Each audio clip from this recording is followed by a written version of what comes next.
Hey everyone, welcome to my channel, and today I will be reading A Cat Six Reader by Hazelop on Tumblr. So let's get into it. You had asked Katsuki to tutor you, since you're really bad at math, and he agreed, though reluctantly. He was not a fan of people, not a fan of stupid ones, and he was not a very patient person. Everyone knew that, because of his anger issues.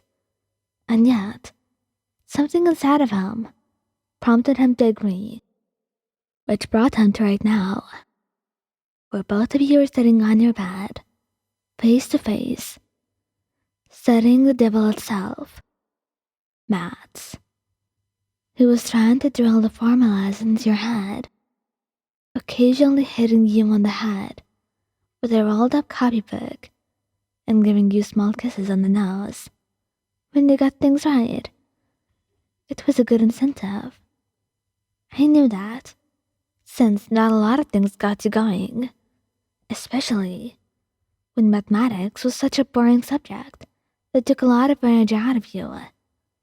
So he had to be a little bit creative with the rewards, and it seemed to go well for him.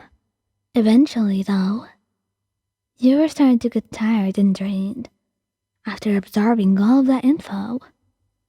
And being tired meant you were cold. It was in the middle of winter, so it was no surprise that you eventually got cold though.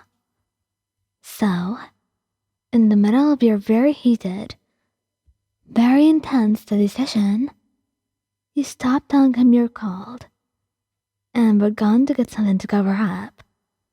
Since you were not helping, you thought that telling him would mean that you would get the hint. But either he was especially dense when it came to romance, or he just did not care enough right now, and that mathematics were really taking up a lot of space in his brain.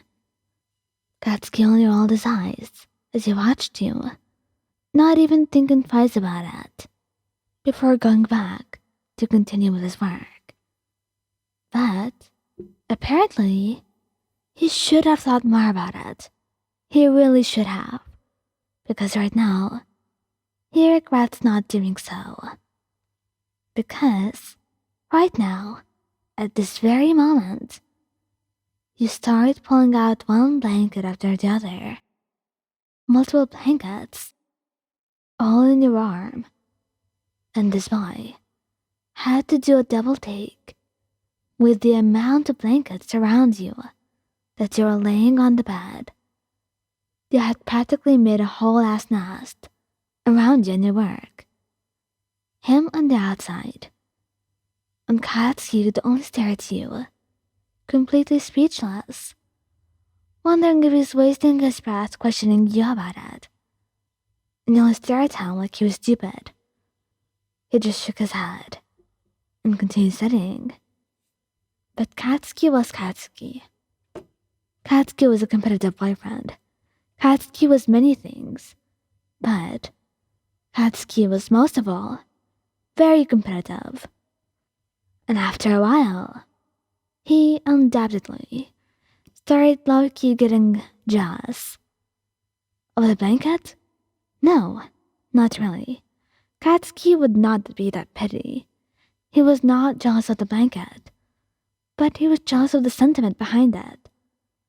Your boyfriend, he was sitting right there, in front of your eyes, but instead of going to cuddle and nest in his arms, you were nesting up with those blankets. Were they better? You were wrapped up and comfortable in something that was not his arms. How dare you do this in front of him?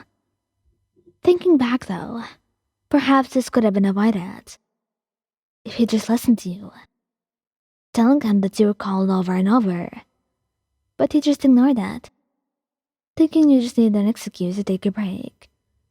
He didn't think that you meant that you were really called, and that you wanted him to cuddle with you.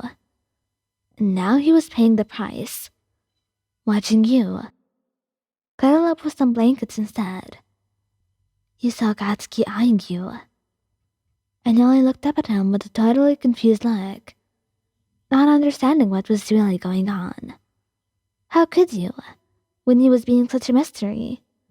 You had told him multiple times, and got no response. Perhaps he has never seen a blanket nest in his whole life? That would be weird. What kind of childhood did he have?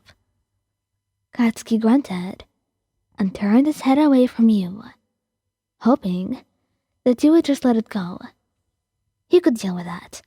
Not like he was some grumpy, or holding some sort of grudge over some stupid blankets. And his ears went red all of a sudden when you had asked him if he wanted to join you in your blanket nest.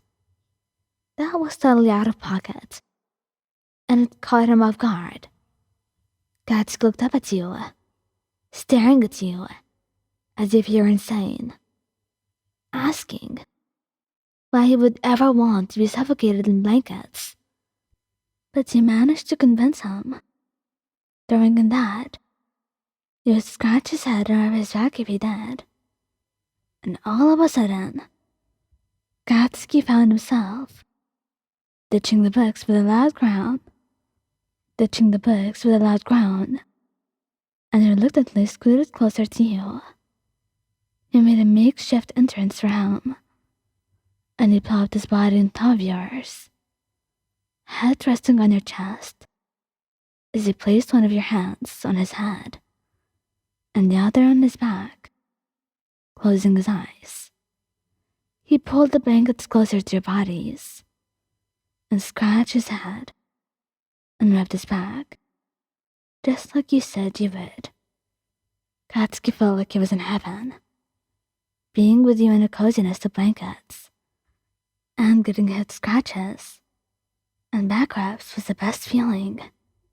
Not even a few minutes later, he started to drift off to sleep. But before he could, you lowered yourself into a lying position on your bed and was about to abandon the blankets. But when you were about to push them away, he stopped you, saying that he was not going to warm you up if you got cold again. But in reality, the blankets were growing on him, and he would welcome the plush materials more often into your cuddle session. Thank you guys for listening. Don't forget to like, subscribe, and comment. I hope you enjoyed listening to this as much as I did making it. Anyway, goodbye.